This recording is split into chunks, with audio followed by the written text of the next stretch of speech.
नमस्कार दोस्तों, एजुकेशन 790 से मैं सुरेश यादव। दोस्तों, आज हम हिंदी साहित्य का संक्षिप्त इतिहास के कुछ इम्पोर्टेंट प्रश्न को देखेंगे, जहां से प्रश्न काफ़ी बनता है। तो देखिए, पहला है कि हिंदी के उद्भव का सही क्रम क्या है। तो इसमें 4 हैं हमारे: पाली, प्राकृत, अपभ्रंश, अवहट्ट। दूसरा है प्राकृत, पाली, अवहट्ट, अपभ्रंश। तीसरा है अपभ्रंश, प्राकृत, अवहट्ट, पाली। चौथा है अवहट्ट, प्राकृत, पाली, अपभ्रंश। तो इसमें जो सही सीक्वेंस होगा क्या होगा दोस्तों? अगर आपको इसका प्रश्न आता है तो आप इसको कमेंट बॉक्स में इसका आंसर अवश्य लिखिए। तो इसका राइट आंसर हो जाएगा ए, पाली, प्राकृत, अपभ्रंश, अवहट्ट। सबसे पहले क्या आई थी? पाली आई थी, फिर प्राकृत, फिर अपभ्रंश, फिर अवहट्ट। अब हम देखते हैं नेक्स्ट क्वेश्चन। हिंदी का संबंध किससे है?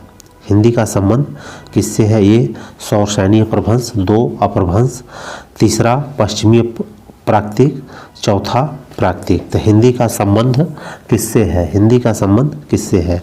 तो यह हो जाएगा सौरसैनी अपभ्रंश से। किससे हो जाएगा? सौरसैनी अपभ्रंश से। अब नेक्स्ट हम देखते हैं क्वेश्चन नंबर 3। अपभ्रंश को पुरानी हिंदी किसने कहा? अपभ्रंश को पुरानी हिंदी किसने कहा? तो इसका राइट आंसर क्या होगा? तो पहला है ग्रियर्सन, दूसरा है श्याम सुंदर दास, तीसरा है चंद्र शर्मा गुलेरी, चौथा है भारतेंदु। तो अपभ्रंश को जो पुरानी हिंदी कहा था, यह कहा था चंद्र शर्मा गुलेरी ने। इसका सी राइट आंसर हो जाएगा। किसने कहा था? चंद्र शर्मा गुलेरी ने कहा था। दोस्तों, ये इम्पॉर्टेंट फैक्ट है और इसको अवश्य देखिए, एग्जाम में प्रश्न यहाँ से काफ़ी बनता है। अब चौथा देखिए है साहित्यिक अपभ्रंश को पुरानी हिंदी किसने कहा? यहाँ था अपभ्रंश को पुरानी हिंदी किसने कहा, यहाँ पे है साहित्यिक अपभ्रंश को पुरानी हिंदी किसने कहा। तो इसमें देखिए, ये है आचार्य रामचंद्र शुक्ल, बी है हजारी प्रसाद द्विवेदी, सी है शिव सिंह सेंगर, डी है राहुल सांकृत्यायन। तो यह कौन सा इसमें सही होगा? इसका सही होगा आचार्य रामचंद्र शुक्ल, ये सही हो जाएगा। आचार्य रामचंद्र शुक्ल ने साहित्यिक अपभ्रंश को पुरानी हिंदी कहा है। आचार्य रामचंद्र शुक्ल ने अपभ्रंश को पुरानी हिंदी कहा है। अब देखिए, 5वां प्रश्न जो है यह है हमारा कि सौरसैनी अपभ्रंश से किस उपभाषा का विकास हुआ? सौरसैनी अपभ्रंश से किस उपभाषा का विकास हुआ? तो ए बिहारी, बी राजस्थानी, सी बंगला, डी पंजाबी। तो सौरसैनी अपभ्रंश से किस भाषा का विकास हुआ? यह है बी राजस्थानी। कौन सा सही हो जाएगा? बी राजस्थानी। नेक्स्ट हम देखते हैं अपभ्रंश और पुरानी हिंदी के मध्य समय कहा जाता है। अपभ्रंश और पुरानी हिंदी के मध्य का समय कहा जाता है। पहला उत्कर्ष काल, दूसरा अवसान काल, तीसरा संक्रांति काल, चौथा प्राकृतिक काल। तो इसमें से राइट आंसर क्या हो जाएगा? संक्रांति काल, डी। क्या हो जाएगा? संक्रांति काल, डी हो जाएगा। अपभ्रंश को पुरानी हिंदी के मध्य का समय का कहा जाता है क्या कहा जाता है? संक्रांति काल। अब देखिए, नेक्स्ट है खड़ी बोली हिंदी में सर्वप्रथम रचना करने वाले कवि का नाम है। खड़ी बोली में तो पहला हो जाएगा जयसी, दूसरा अमीर खुसरो, तीसरा विद्यापति, चौथा भारतेंदु। तो खड़ी बोली हिंदी में सर्वप्रथम रचना करने वाले कवि का नाम है। सर्वप्रथम खड़ी बोली हिंदी में सर्वप्रथम रचना करने वाले कवि का नाम क्या है? अमीर खुसरो। ये सबको पता है। कौन है? अमीर खुसरो। नेक्स्ट हम देखते हैं प्रश्न नंबर 8। चंद्र शर्मा गुलेरी ने किसको पुरानी हिंदी का प्रथम कवि कहा है? चंद्र शर्मा गुलेरी ने किसको पुरानी हिंदी का प्रथम कवि कहा है? पहला सरहपा, दूसरा स्वयंभू, तीसरा राजामुंज, चौथा पुष्पदंत। तो इसमें से कौन सा सही आंसर हो जाएगा? 8वां का आंसर जो सही होगा राजामुंज। क्या हो जाएगा? राजामुंज। यह किसने कहा था? चंद्र शर्मा गुलेरी ने। चंद्र शर्मा गुलेरी ने किसको पुरानी हिंदी का प्रथम कवि माना है? तो राजामुंज को माने हैं। किसको माने हैं? राजामुंज को। नेक्स्ट है 9वां क्वेश्चन। पंजाबी का विकास किस अपभ्रंश से हुआ है? पंजाबी का विकास किस अपभ्रंश से हुआ है? ए महाराष्ट्री, बी मागधी, सी ब्राह्मण, डी पैसाची। ए महाराष्ट्री, बी मागधी, सी ब्राह्मण, डी पैसाची। तो किससे हुआ है?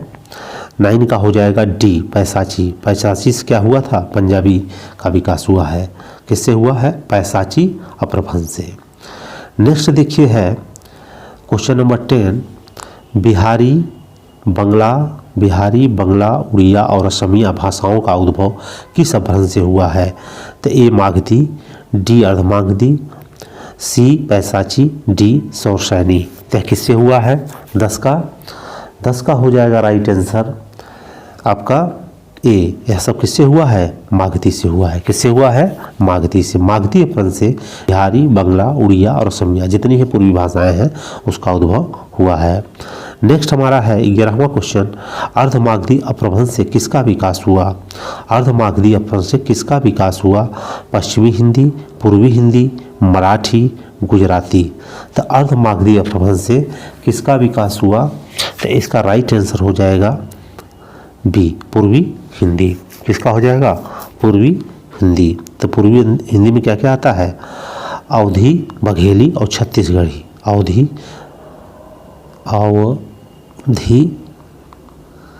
छत्तीसगढ़ी और बघेली। ये हो जाएगा अवधी, छत्तीसगढ़ी और बघेली। ये पूर्वी हिंदी की भाषाएं हैं और किससे इसका उद्भव हुआ है?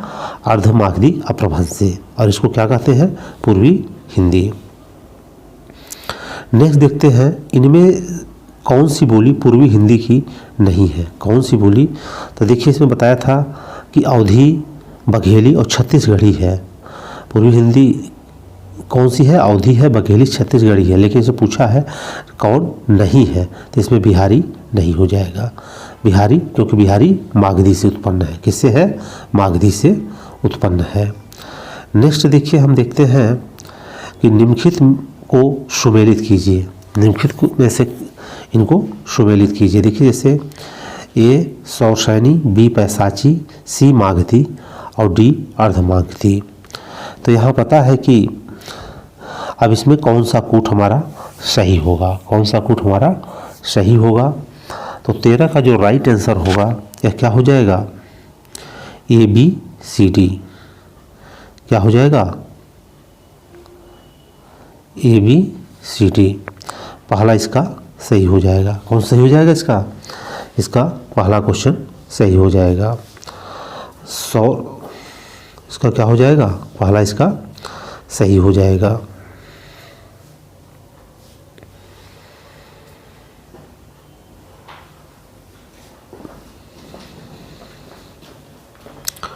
वन, टू, थ्री, 4 इसमें कौन कौन से हो जाएंगे? 1, 2, 3, 4।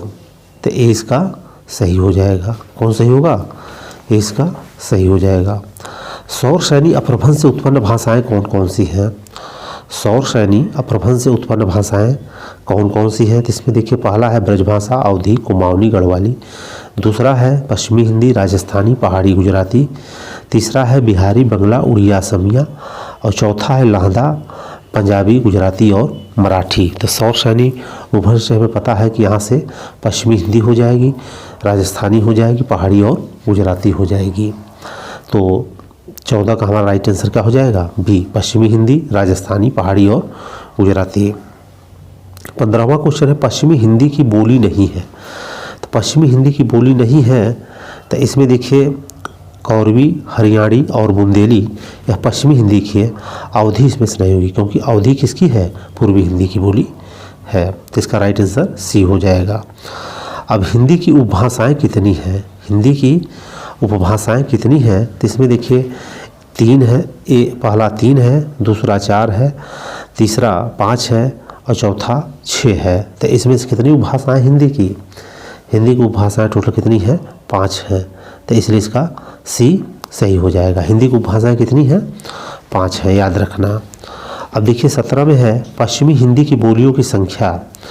पश्चिमी हिंदी की बोलियों की संख्या कितनी है? ए 2, बी 3, सी 4, डी 5। तो पश्चिमी हिंदी की बोलियों की संख्या कितनी है? कुल 5 है, याद रखना। कितनी है? 5 है। अब देखिए 18वां क्वेश्चन है पूर्वी हिंदी की बोलियां हैं। ये बहुत इंपॉर्टेंट है, कई बार प्रश्न आया हुआ है। तो इसका बताया है कि अवधी, बघेली और छत्तीसगढ़ी। पूर्वी हिंदी की बोलियां अ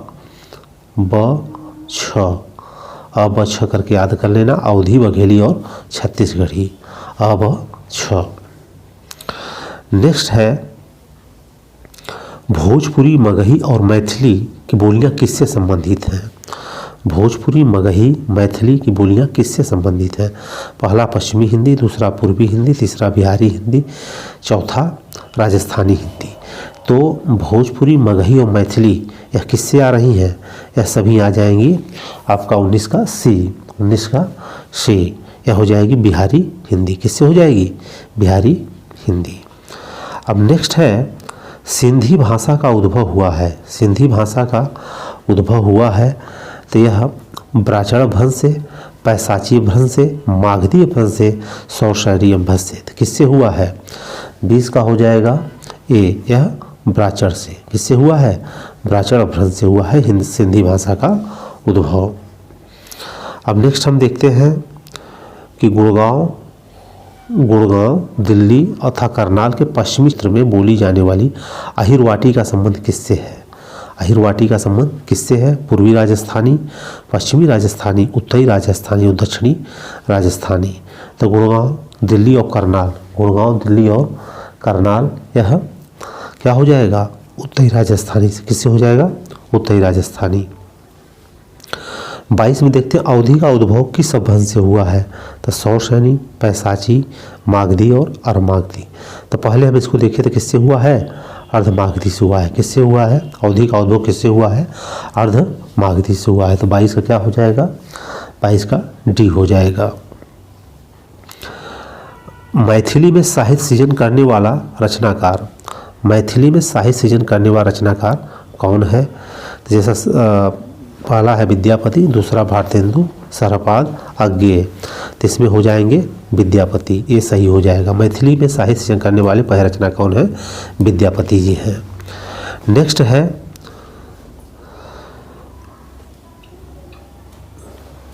है हमारा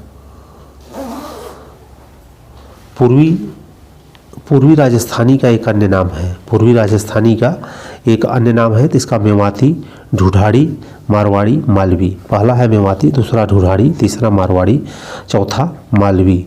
तो इसका राइट आंसर हो जाएगा हमारा ढूढ़ाड़ी। क्या हो जाएगा? ढूढ़ाड़ी। बी सही हो जाएगा इसका। पूर्वी राजस्थानी क्या बोलते हैं? ढूढ़ाड़ी।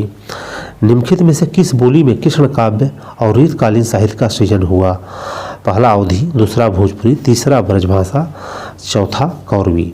तो सभी जानते हैं किस में हुआ था? ब्रजभाषा में। तो 25 का क्या हो जाएगा? राइट आंसर सी हो जाएगा। दोस्तों आज के लिए बस इतना ही। फिर मिलेंगे हम नेक्स्ट श्रृंखला के साथ। अगर वीडियो अच्छा लगा है तो वीडियो को लाइक करें और चैनल को हमारे सब्सक्राइब करें और दोस्तों में शेयर करें। जय हिंद, जय भारत।